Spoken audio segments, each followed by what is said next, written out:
আসসালামু আলাইকুম রহমতুল্লাহ। আমি হাসান, স্বাগত আজকের ক্লাসে। তো দেখো আমার প্রিয় শিক্ষার্থীরা, আজকে আমি তোমাদের জন্য সার্ভিস ফিজিক্সের আরেকটা ক্লাস নিয়ে উপস্থিত হয়েছি। তো আমরা পরের রুলস থেকে আমরা দেখব।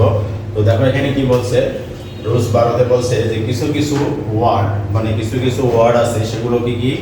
Look, seem, grow, taste, remain, sound, appear, turn, become, keep, get ইত্যাদির পরে শূন্যস্থান থাকলে উক্ত শূন্যস্থানে অ্যাডজেক্টিভ বসে। ইত্যাদির পরে শূন্যস্থান থাকলে কি বসে?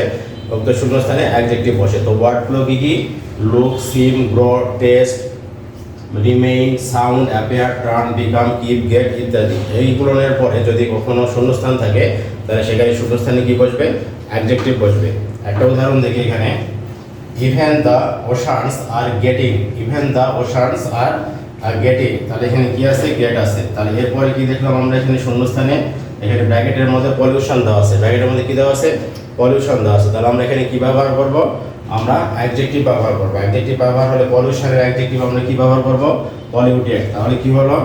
Even the oceans are getting polluted, even the oceans are getting polluted. তাহলে আমরা কি দেখলাম? আমরা উপরোক্ত ওয়ার্ডগুলোর পরে যদি কখনো কোনো শূন্যস্থান থাকে তাহলে সেই শূন্যস্থানে আমরা অবশ্যই অ্যাডজেক্টিভ ফর্ম ব্যবহার করব।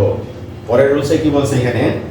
দ্যান, দ্যানের পূর্বে অ্যাডজেক্টিভ এর কম্পারেটিভ ফর্ম বসে।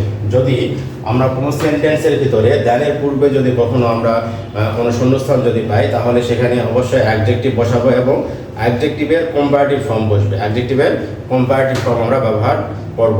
একটা উদাহরণ দেখি এখানে, labour in developing countries is, labour in developing countries is, bracket এখানে কি আছে?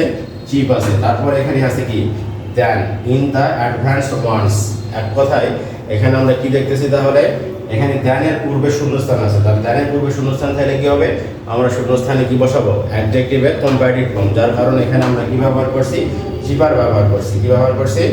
চিপার এই শব্দটা বা অ্যাডজেক্টিভের কম্পারেটিভ ফর্ম আমরা ব্যবহার করছি। তাহলে আমরা দ্যানের পূর্বে যদি কখনো শূন্যস্থান থাকে তাহলে সেই শূন্যস্থানে কি ব্যবহার করব? আমরা অ্যাডজেক্টিভের কম্পারেটিভ ফর্ম ব্যবহার করব। এরপরে রয়েছে কি বলছে 14 নম্বরে, অ্যাডভার্বের পর শূন্যস্থান থাকলে উক্ত শূন্যস্থানে অ্যাডজেক্টিভ বসে। অ্যাডভার্বের পরে যদি শূন্যস্থান থাকে তাহলে উক্ত শূন্যস্থানে আমরা কি ব্যবহার করব? অ্যাডজেক্টিভ ফর্ম ব্যবহার করব। একটা উদাহরণ দেখি, দেখো, সাউন্ড পলিউশন ইজ ভেরি, এই ভেরিটা হচ্ছে কি? অ্যাডভার্ব। ভেরিটা কি? এটা অ্যাডভার্ব। তারপর এখানে কি আছে? ব্র্যাকেটে হার্ম শব্দটা আছে। তাহলে আমরা উপরের নিয়ম কি দেখলাম? যে অ্যাডভার্বের পরে যদি শূন্যস্থান থাকে তাহলে উক্ত শূন্যস্থানে কি ব্যবহার করব? আমরা অ্যাডজেক্টিভ ব্যবহার করব। তাহলে এখানে হার্মের অ্যাডজেক্টিভ কি হবে? হার্মফুল। হার্মের অ্যাডজেক্টিভ এখানে হার্মফুল টু পিপুল। তাহলে sound pollution is very harmful to people, sound pollution is very harmful to people. আমরা এখানে অ্যাডভার্বের পরে শূন্যস্থান থাকার কারণে আমরা সেই শূন্যস্থানে আমরা অ্যাডজেক্টিভ ব্যবহার করলাম। পরের রুলসে কি বলছে এখানে?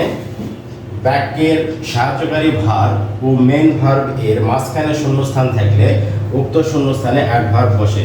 বাক্যের সাহায্যকারী ভার্ব এবং মেইন ভার্ব এর মাঝখানে যদি শূন্যস্থান থাকে তাহলে উক্ত শূন্যস্থানে আমরা কি ব্যবহার করব? আমরা অ্যাডভার্ব ব্যবহার করব। মেইন ভার্ব এবং সাহায্যকারী ভার্বের মাঝখানে যদি শূন্যস্থান থাকে উক্ত শূন্যস্থানে আমরা অ্যাডভার্ব ব্যবহার করব।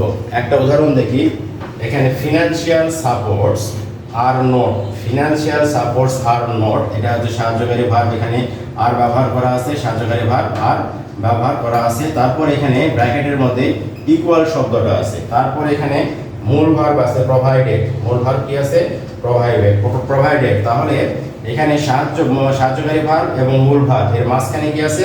শূন্যস্থান আছে। তাহলে শূন্যস্থান আমরা কি ব্যবহার করব? এখানে সাহায্যকারী ভার্ব আর মূল ভার্ব আছে, মূল ভার্ব এবং সাহায্যকারী ভার্বের মাঝখানে কি আছে? শূন্যস্থান আছে। তাহলে উক্ত শূন্যস্থানে আমরা কি ব্যবহার করব?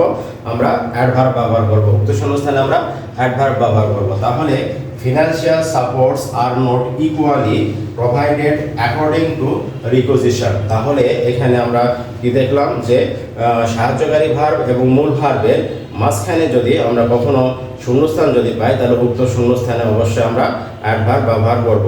তো প্রিয় শিক্ষার্থীরা, আজকের ক্লাস এই পর্যন্ত থাকবে।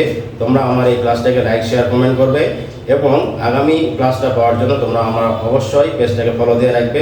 তোমরা ভালো থাকবে। আল্লাহ হাফেজ।